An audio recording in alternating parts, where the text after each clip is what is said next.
Brought to you by Agilus Diagnostics.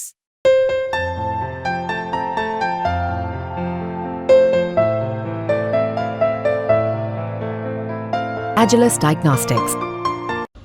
BJP के अधिकांश लोगों की दुकान राहुल गांधी के खिलाफ नफरत फैलाकर, उनके खिलाफ कोरी बकवास करके, उनके खिलाफ जहर उगर कर ही चलती है।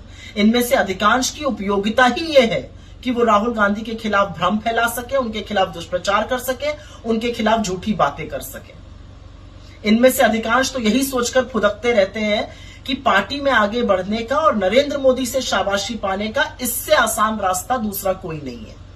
इसीलिए तो इनमें से ज्यादातर न कार्यकर्ता बनना चाहते हैं, न प्रवक्ता बनना चाहते हैं, न किसी पद पे रहना चाहते हैं, न सांसद, न मंत्री। ये ट्रोल बनकर ज्यादा खुश हैं। लेकिन ये तीन बातें भूल जाते हैं। पहली, कि राहुल गांधी को आप जैसी मूल बुद्धियों से तनिक भर फर्क नहीं पड़ता है। आप जबरदस्ती भौंक भौंक कर अपनी एनर्जी जाया करते हैं। दूसरी बात, कि जनता सही समय पर हर नफरती चिंटू का, हर बददिमाग का दिमाग दुरुस्त जरूर करती है। और तीसरी बात, आपका काम कोरी बकवास करना है और काम होते ही आपको दूध की मक्खी की तरह से निकाल फेंक दिया जाएगा। जिस किसी को भी जरा सा संशय है वो एक बार स्मृति ईरानी, अनुराग ठाकुर, रविशंकर प्रसाद, प्रकाश जावड़ेकर, मुख्तार अब्बास नकवी, शाहनवाज हुसैन, बड़ी लंबी लिस्ट है, उनकी तरफ देख ले। तो कंगना रणावत जैसे लोग क्या कहते हैं, क्या करते हैं, इससे रत्ती भर फर्क नहीं पड़ता। राहुल गांधी जननायक हैं। वो लोगों के दिल में बसते हैं, हर उस जगह पे मौजूद हैं जहां पर उनकी जरूरत है। वो न्याय और सत्य के योद्धा हैं और न्याय और लोगों के हक की लड़ाई वो लड़ रहे हैं। लेकिन अगर मैडम उनके खिलाफ आग नहीं उगलेंगी, उनके खिलाफ जहर नहीं बोलेंगी, तो इनकी उपयोगिता कैसे सिद्ध होगी, अपनी उपस्थिति कैसे दर्ज कराएंगी।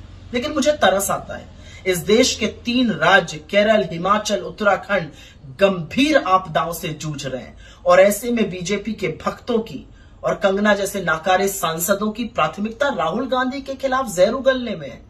मैं तो ईश्वर से आपके स्वास्थ्य के लिए, आपकी शांति के लिए, आपकी सद्बुद्धि के लिए प्रार्थना ही कर सकती हूँ। देखिए, राहुल जी के बारे में हम क्या कहें, उनकी किसी बात का ना कोई तुक है, ना कोई ढंग है और ना ही कोई हमें समझ ही आती है उनकी बातें।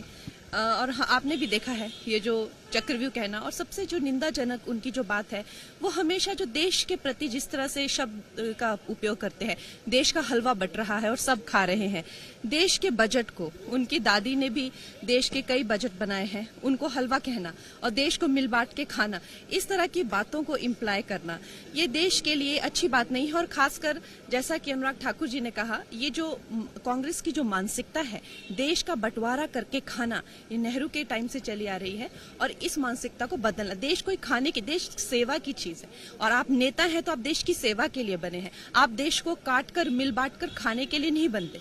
और देश का जो बजट है वो देश के बजट को भी एक संवैधानिक तरीके से बनता है, उसको भी मान मिलना चाहिए।